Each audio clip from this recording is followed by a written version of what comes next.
नमस्कार साथियों, गौरव ज्ञान धारा में आपका स्वागत है।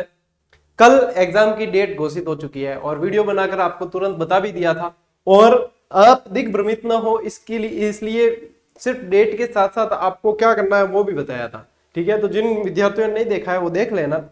लास्ट के 2-3 मिनट उस वीडियो के बहुत इंपॉर्टेंट है। कुछ भी नहीं करना है, मेरे हिसाब से कुछ भी नहीं करना है आपको, है ना।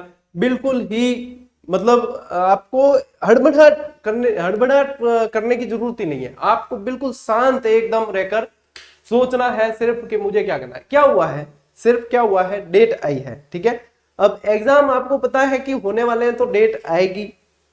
साधारण सी बात है, सिंपल सी बात है। ठीक है ना, कि डेट तो आएगी। अब डेट आई है तो स्थिति क्लियर होनी चाहिए, किसी तरह की हड़बड़ाहट नहीं होनी चाहिए। अपन को पता है, इतने समय से अपन यही सोच के चल रहे हैं कि जब डेट आ जाएगी जो लक्ष्य लिया हुआ है उसके प्रति और भी एकदम सजग हो जाना है। तो भूल जाओ कि और भी डेट साथ में आई है, जो टारगेट करके चल रहे थे उस पर टारगेट फोकस करो बस, बाकी कुछ भी नहीं। आप सेकंड ग्रेड कर रहे हो तो भले आई फर्स्ट ग्रेड के साथ में, छो आई ना, क्या फर्क पड़ता है। आपका टारगेट सेकंड ग्रेड था तो आप उस पर डटे रहो। फर्स्ट ग्रेड की कर रहे हो तो सेकंड ग्रेड की छो आई साथ में, कोई दिक्कत नहीं है। आपका पहला टारगेट फर्स्ट ग्रेड है, फर्स्ट ग्रेड पे करो। और जो भी फर्स्ट ग्रेड सेकंड ग्रेड की कर रहे हैं, ध्यान रखना उससे पहले रीट पात्रता होने वाली है तो उसको हल्के में मत लेना।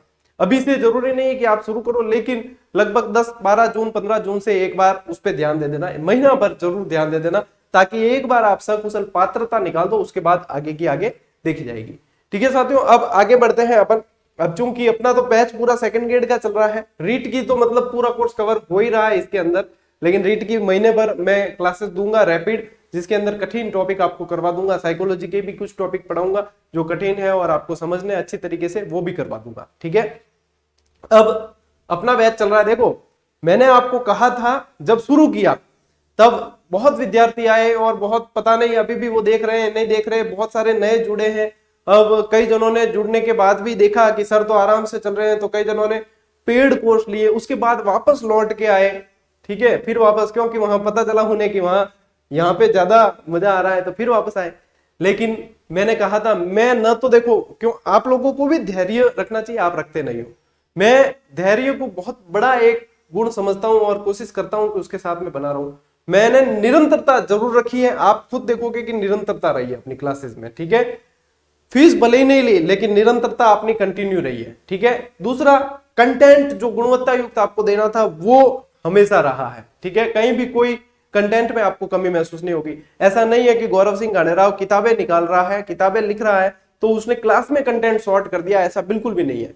किताबों का एक अलग महत्व होता है, क्लास का अलग है। मैंने कभी भी, या मैंने टेस्ट सीरीज दी है तो उसका ऐसा नहीं है कि मैं क्लास में कंटेंट शॉर्ट कर दूं, ये बिल्कुल भी नहीं है। सभी का अलग अलग महत्व है। और टेस्ट सीरीज भी अब जैसे एक धूम मची हुई है चारों तरफ, बच्चों से 200, 250, 300, 400, 500 जैसी इच्छा होती है वैसी रेट रखी जाती है। हालांकि उनकी टेस्ट सीरीज में मेहनत होगी, रखी होगी, सबका अलग अलग नजरिया है। मैंने ये जहां तक सोचा है कि विद्यार्थियों को अभ्यास भी कराएंगे तो बिल्कुल ऐसा अभ्यास कराएंगे कि उनका दिल नहीं दुखे, और गुणवत्ता, मतलब ये चीज ध्यान में रखी जाए कि गुणवत्ता में कभी कमी नहीं हो और कीमत में वृद्धि नहीं हो। ये चीज ध्यान में रखकर किया गया प्रयास है और विद्यार्थी बखूबी समझ रहे हैं और अच्छे तरीके से अभ्यास कर रहे हैं। अब साथियों, अभी तक टॉपिक वाइज चल रही थी, अब कुछ समय बाद में आपको रीट की जो है, अब जो रैंक की आप बात कर रहे हो ना, उस रैंक पे आधारित 10 बेहतरीन टेस्ट देने वाला हूं मैं पूरे संपूर्ण सिलेबस पर। उसमें हालांकि समय लगेगा, ये लगभग दूंगा मैं, आप मान के चलें आपको रीट से लगभग 25 दिन पहले मैं आपको ये संपूर्ण सिलेबस पर आधारित टेस्ट दूंगा। 10 टेस्ट होंगे, लेकिन वो 10 ही 10 आपके लिए रामबाण सिद्ध होंगे इस तरीके से, और उसमें रैंक भी प्रदर्शित होगी आपकी, और मिलेंगे वही, आपको चिंता करने की आवश्यकता नहीं है, लागत मूल्य के अंदर ही देने वाला हूं। ठीक है, तो ये प्रयास एक आप लोगों के लिए और करेंगे, बाकी ये जो है चलता रहता है बाकी सारी चीजें। तो देखो, कई ये बहुत सारी अड़चने आई। अब यदि यहां से देखोगे तो 7 महीने हैं सेकंड ग्रेड के, 7 महीने में, सेकंड ग्रेड के 7 महीने में न सिर्फ जीके बल्कि मैं साइकोलॉजी भी करवा दूंगा आपको, और मैं आपको करंट अफेयर्स भी करवा दूंगा अब। ठीक है, और उसके अलावा मैं आपको रिवीजन भी करवा दूंगा। अब इससे ज्यादा सामर्थ्य न मेरे अंदर है और न हो सकता है, क्योंकि जो चीज लेकर चले अपन उसको इसी तरीके से धीरे आराम से चलें, लेकिन गुणवत्ता के साथ चलें। अब आप इस की कीमत अब आपको पता चलेगी कि वास्तव में इसकी अहमियत क्या है, इसकी कीमत क्या है, निरंतरता की और नियमितता की कीमत क्या है, ये पता चलेगी। चलिए साथियों शुरू करते हैं। आज अपन पढ़ने जा रहे हैं भारत के भौतिक प्रदेश के अंदर मैदानी भाग, ठीक है, जो सबसे बड़ा भौतिक प्रदेश के विभाजन में सबसे बड़ा हिस्सा रखता है, लगभग 43% के करीब है मैदानी भाग। उत्तरी मैदानी भाग को आज अपन पढ़ने जा रहे हैं। अब उत्तरी मैदानी भाग यदि दिमाग में यदि मैदानी भाग आता है तो दिमाग में एक चीज आ जानी चाहिए कि कहीं ना कहीं नदियां हैं, नदियों से ही मैदान का निर्माण होता है, यानी नदियां जो मिट्टी बहाकर लेके आती है उससे मैदानों का निर्माण होता है। तो उत्तर भारत की यदि बात करते हैं तो हमारे दिमाग में सीधी कुछ नदियां आ जाती है, जैसे सिंधु, ब्रह्मपुत्र, गंगा, यमुना, चंबल, ये सारी नदियां आती है। अब गोदावरी, कृष्णा, कावेरी की बात करें तो दक्षिण भारत की नदियां हो जाती है, वो दिमाग में हमारे नहीं आती है, ठीक है। उत्तर भारत में बात करते हैं अपन तो सिंधु, सतलज, ये सारी नदियां आपके दिमाग में आनी चाहिए, ठीक है साथियों। मैदानों में साथियों सबसे इंपॉर्टेंट जो चीज होती है वो है शब्दावली। काफी सारे प्रश्न शब्दावली से बनते हैं, उसके बाद में फिर मैदान में आएंगे अपन। और मैदान जो है ये मैदानी भाग तो है, चलिए, लेकिन जब अपन नदियों वाला जो टॉपिक पढ़ेंगे उसके अंदर ये मैदान और भी अच्छी तरीके से क्लियर हो जाएंगे, ठीक है। तो आज अपन शब्दावली और कुछ जो प्रमुख मैदान है उनके बारे में सामान्य जानकारी ले लेते हैं। प्रश्न बनने के बहुत चांसेस है, इसको हल्के में बिल्कुल भी मत लेना, ठीक है। चलिए साथियों शुरू करते हैं। मैदानी भाग देखो, उत्तर भारत के विशाल मैदान, ठीक है। अब मैदान का निर्माण कैसे हुआ? नदियों से बहाकर लाई मिट्टी द्वारा। बिल्कुल सामान्य प्रश्न है, 5वीं 7वीं 8वीं के बच्चे भी जानते हैं कि मैदान का निर्माण कैसे हुआ, ठीक है। तो मैदानों के निर्माण प्रश्न नहीं आता है, समझने के लिए है सिर्फ, प्रश्न यहां से नहीं आएगा।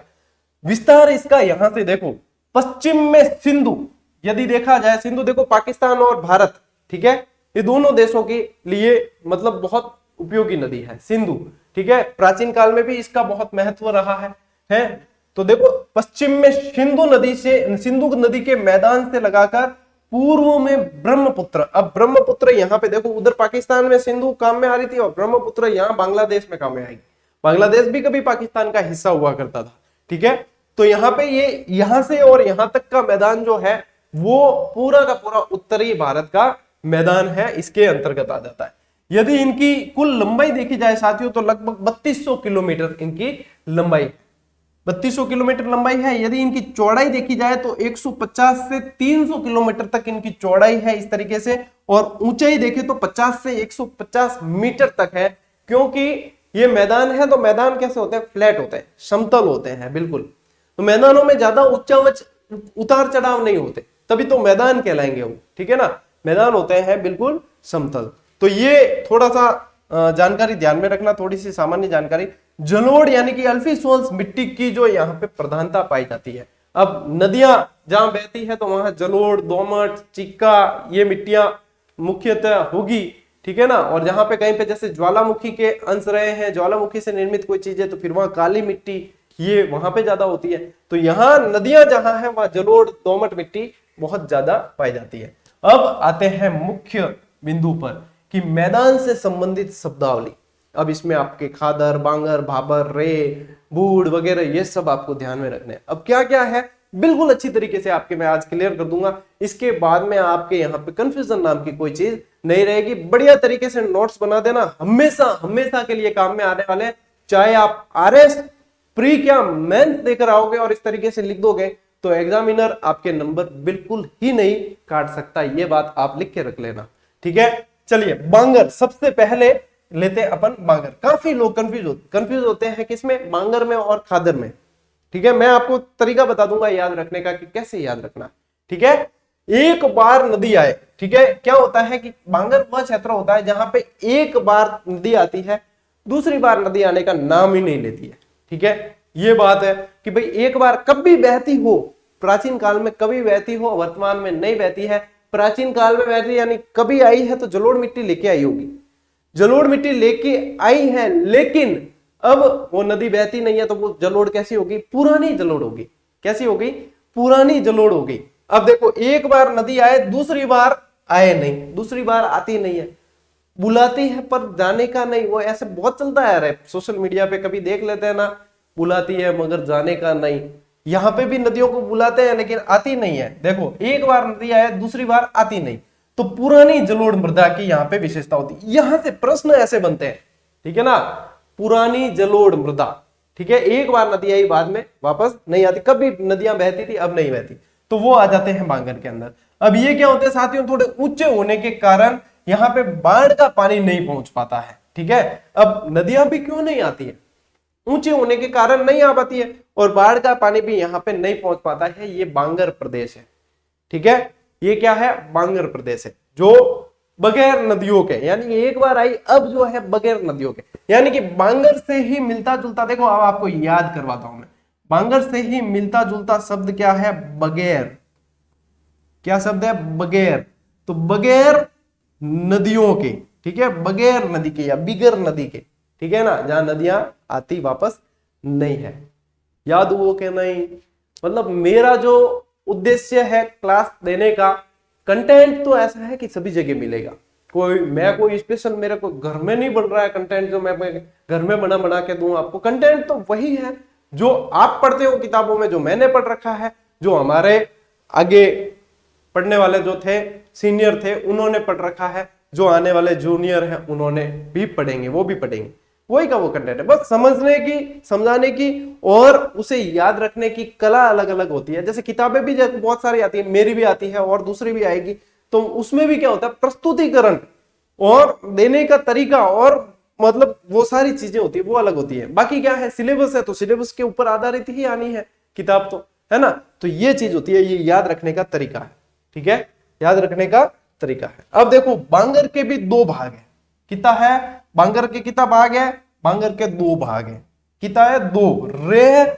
यानी रेह और कल्लर एक ही है, और एक है बूढ़, एक तो है रेह और कल्लर, एक है बूढ़, कुछ भी नहीं है अंतर, खाली अंतर ऐसा है कि एक जगह सिंचाई का पानी मिलता है और एक जगह सिंचाई का पानी मिलता नहीं है। चलिए समझाता हूं इसको भी बढ़िया। अब देखो रेह या कल्लर कहते तो एक ही बात है। रेह में क्या होता है, सिंचाई का पानी रहता है, रेह में सिंचाई का पानी रहता है, यानी कि मिलता है। आई बात भेजे में कि भेजा शोर करता है, सिंचाई का पानी मिलता है, ठीक है, रेह में रहता है, सिंचाई का पानी आसानी से उपलब्ध हो जाता है। बूढ़ में मिले कौन शब्द एड़ो है, बूढ़, बूढ़ मारवाड़ी में कह दिया अगर कोई खराब चीज हुआ नहीं, जिन्हें क्या भूंडी कर दी रे है, ऐसी भूंडी करी, ठीक है। तो बूढ़, बूढ़ यानी सिंचाई का पानी मिले कौन शब्द एड़ो है, ठीक है, कहीं मिले। बूढ़ यानी सिंचाई का पानी उपलब्ध नहीं होता है, नहीं होगा, सिंचाई का पानी उपलब्ध नहीं होगा तो कैसा होगा, कंकर पत्थर वगैरह ये चीजें होगी यहाँ पे, तो ये कैसी जमीन हो जाती है, यानी यहाँ पे क्या होता है, कंकड़ वगैरह ज्यादा होते हैं, ठीक है, तो कंकरीली जमीन हो जाती है। यहाँ रेह में क्या होता है कि सिंचाई लगातार पानी मिलता रहता है, तो कभी कभी अत्यधिक सिंचाई करने से नमक की परत सी जमने लग जाती है यहाँ पे, ठीक है, तो ये भी रेह यानी कल्लर की विशेषता है। तो यहाँ पे इसकी विशेषता क्या है, कभी कभी नमक की परत देखने को मिल जाती है, ठीक है, नमक की परत देखने को मिल जाती है।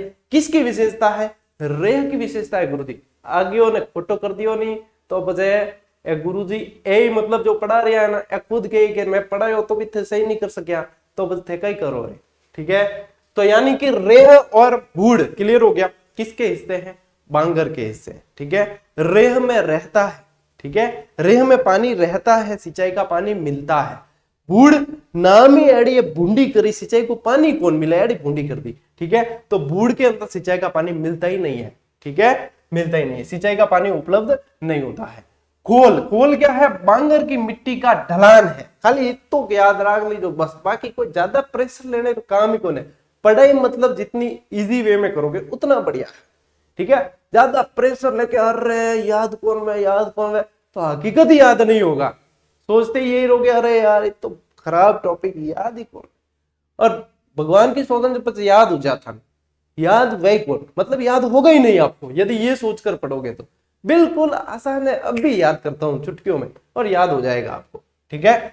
खादर, खादर क्या है, नदियां प्रति वर्ष बहती है। खादर में क्या होता है, बांगर का उल्टा है, वहां पे एक बार आई थी वापस आती नहीं है, यहाँ पे प्रति वर्ष बहती है, यानी खाद, खादर क्या मतलब है, यानी खाद, यानी कि खाद कब मिलेगी अच्छी, जब मिट्टी भी अच्छी होगी हर साल। तो यानी कि यहाँ पे क्या होगा कि नवीन जलोढ़ से निर्माण होता है, नवीन जलोढ़ की प्रधानता। वहां पुरानी जलोढ़ थी, यहाँ पे नवीन जलोढ़ मिट्टी पाई जाती है। ठीक है, सर्वाधिक उपजाऊ क्षेत्र। अब देखो नवीन जलोढ़ हर वर्ष जो है मृदा नहीं आती है, ठीक है ना, पुरानी मृदा रहती नहीं, हर वर्ष नदियां नई मृदा लेकर आती है, जलोढ़ मृदा। तो यहाँ पे क्या हो जाएगा कि उपजाऊपन हमेशा बना रहेगा। ठीक है, तो यहाँ पे उपजाऊ क्षेत्र होता है ये, और चिका मिट्टी की प्रधानता होती है यहाँ पे।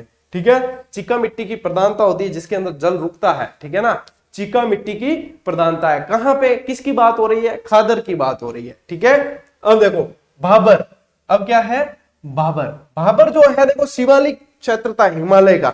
हिमालय अपन ने पढ़ा, ट्रांस हिमालय सबसे ऊपर था, महानगु शिवालिक। ठीक है, तो शिवालिक हिमालय यानी गिरी पद का है, उसे पाद हिमालय का है ना नीचे, इसके बाद में तो फिर मैदान था। तो यहाँ पे शिवालिक हिमालय जहां खत्म होता है, नदियां जहां आई, ऊपर से नदियां आई है, शिवालिक हिमालय से आई है, और जहां पे मैदान और उसका मिलन है वहां पे ये क्षेत्र पाया जाएगा भाबर, यानी शिवालिक के गिरिपद। गिरिपद यानी कि जहां पे शिवालिक खत्म होगा, मैदान शुरू हो रहा है, वहां वाला जो क्षेत्र होगा वो भाबर होगा। ये कंकड़ पत्थर वाला क्षेत्र होता है। ठीक है, तो यहाँ पे कंकड़ पत्थर और रेत के अंदर नदियां चलती है। ये कंकड़ पत्थर वाला है, शिवालिक से उतरते ही नदियां मतलब गायब हो जाती है कि निठाई को पड़ेगा, नदियां घी कटे, नदियां पत्थर के अंदर चलती है। और कंकड़ पत्थर में आपको पता है मिट्टी वगैरह कम होती है, तो नदियों की गति बहुत तेज होती है। नदियों की गति बहुत तेज होती है, कंकड़ पत्थर के अंदर नदियां चलने लगती है। और ये वाला जो कंकड़ पत्थर वाला जो क्षेत्र है वो आपके कहलाता है भाबर, और इसी को शिवालिक का जलोढ़ पंख के नाम से भी जाना जाता है। ठीक है, वो कहीं पर है, बाबर है। देखो बांगर हो गया, खादर हो गया, बाबर हो गया, ये मोस्ट इंपोर्टेंट शब्दावलियां चल रही है आपके। ठीक है, और हाथों हाथ याद भी आपको हो रहा है, इतना मुझे विश्वास है। अब आते हैं तराई। तराई क्या है? भाबर के जस्ट बाद वाला क्षेत्र, यानी भाबर के दक्षिण में। अब शिवालिक के दक्षिण में आ गया आपके भाभोजी आ गया। ठीक है, यानी भाबर आएगा, और भाबर के बाद में आ जाए तराई। ठीक है, तराई आ जाता है दक्षिण का क्षेत्र। भाबर से निकलकर, यानी नदियां अभी देखो कंकड़ पत्थर के अंदर बह रही थी। ठीक है, कंकड़ पत्थर के अंदर बह रही थी, और कंकड़ पत्थर के अंदर से जब निकल के नदियां बाहर आएगी, मैदान में आएगी, मिट्टी में आएगी, रेत में आएगी, वो वाला क्षेत्र आपके होगा तराई क्षेत्र। और जैसा इसका नाम है वैसा ही ये हरा भरा रहता है। ठीक है ना, तो बाहर निकल के नदियां जहां बाहर चलती है तो वो तराई क्षेत्र होता है। यहाँ पे नदियों का वेग कम हो जाता है। ठीक है, यहाँ पे नदियों का, क्योंकि फैल जाती है फिर वेग कम हो जाता है। यहाँ पे तो क्या होती है, सीमित क्षेत्र में, संकरे क्षेत्र में कंकड़ पत्थर के अंदर चलती है तो फास्ट चलती है। कहां पे? अपने भाबर के अंदर। लेकिन यहाँ अपने क्या कहते हैं इसको, ये तराई क्षेत्र में आके क्या होता है कि बाहर आ जाती है, फैल जाती है, तो उसके बाद में इनका वेग जो होता है कम हो जाता है, मतलब बढ़ जाती है ना, फैल जाने से वेग कम हो जाता है, और ये दलदली क्षेत्र का निर्माण करती है। यानी कि ये क्षेत्र जो है तराई वाला, ये दलदली क्षेत्र होता है। ठीक है, समझ में आ रही की बात के कौन आ रही? ठीक है, चलिए अब देखो तराई। तराई के भी 3 भाग है। तराई के 3 भाग है। एक तो है टीले, ठीक है, नंबर 1 है टीले, नंबर 2 है तल्ली, और नंबर 3 है टाट। गर्मिया में घना की टाट दिखे, यानी कि गर्मी में बाल साफ करवा देते हैं। ठीक है, कई जने करवाते हैं। भाई कल मिलियो कोई दोस्त बिल्कुल हरा भरा बाल लेर घूमतो, और आज मिलियो के टाटियो, अरे कहीं हो रे कहीं कौन गर्मी लागे, अरे यार पहला बता दे तो मैं टेंशन में आएगा कि कहीं हो। ठीक है, चलिए तल्ली। टीले यानी नदियों द्वारा निर्मित जलोढ़ मिट्टी का ऊंचा भाग, नाम से ही पता चल रहा है कि यह भाग ऊंचा होगा, टीले। ठीक है, तो जलोढ़ मिट्टी से निर्मित ऊंचा भाग, सीधी सीधी सिंपल भाषा है। तल्ली, तल्ली का नाम ही ऐसा है, तल। ठीक है ना, तल्ली तल से बना है, तो तल्ली नदियों द्वारा निर्मित नीचा भाग। नीचा भाग तल्ली है और ऊंचा भाग टीले है। टाट, टाट क्या है? वर्षाकालीन अस्थायी झीलें। जो राजस्थान की अपन ने शब्दावली पढ़ी थी उसमें भी पढ़ा था, रण या टाट।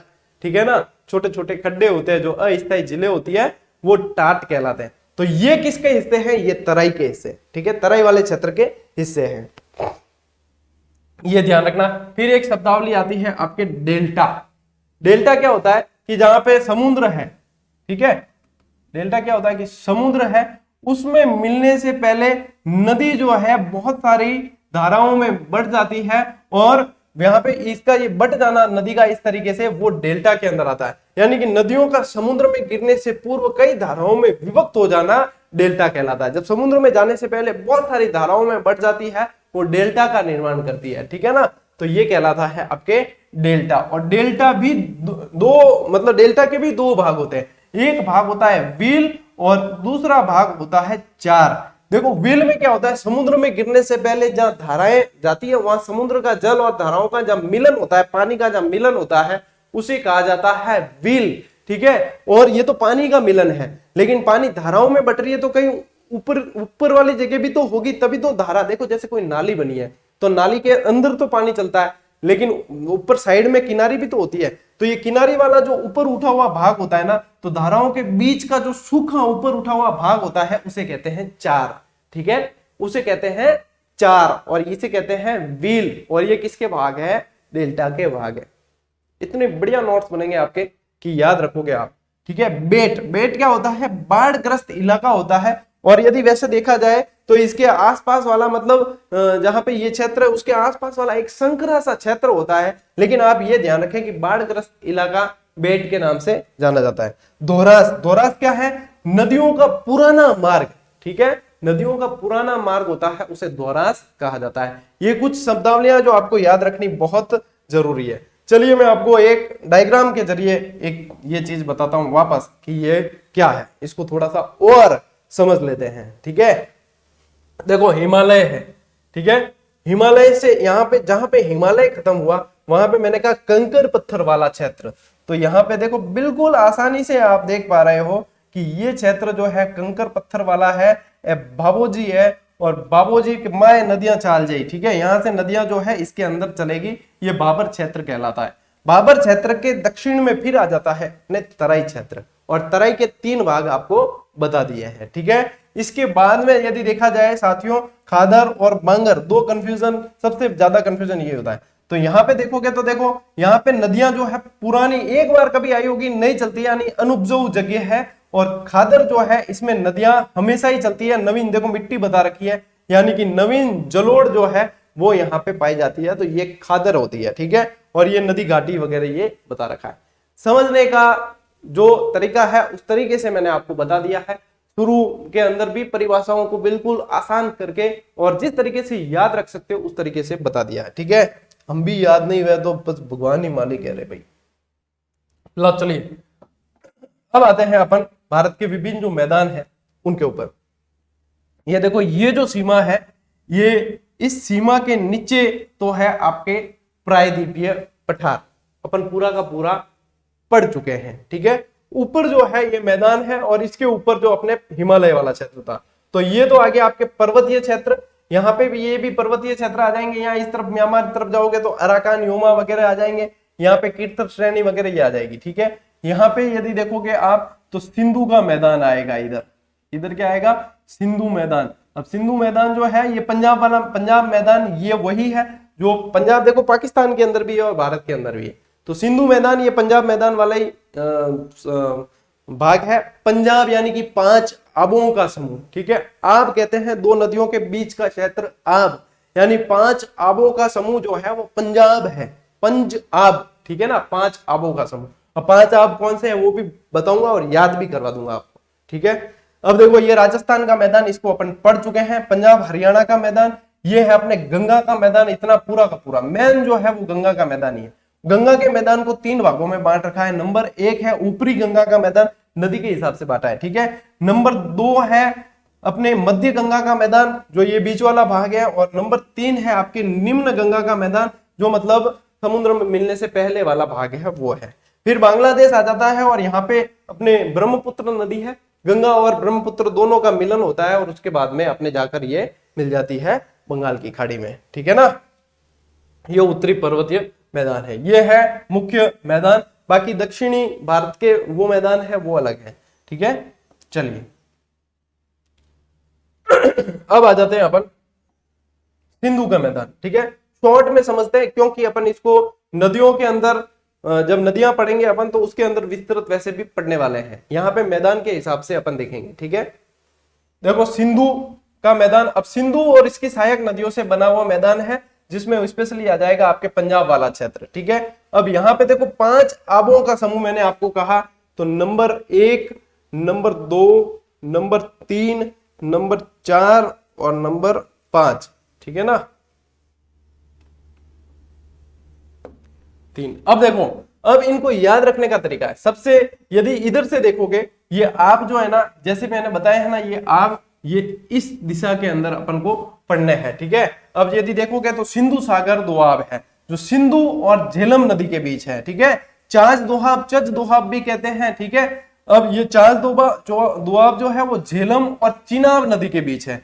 रचना दोआब चिनाब और रावी नदी के बीच है। बारी दोआब रावी और व्यास नदी के बीच है। और बिस्त दोआब है सबसे इधर व्यास और सतलज के बीच। साथियों नक्शे पे ध्यान देना एक बार, यहां से अच्छी तरीके समझ में आएगा।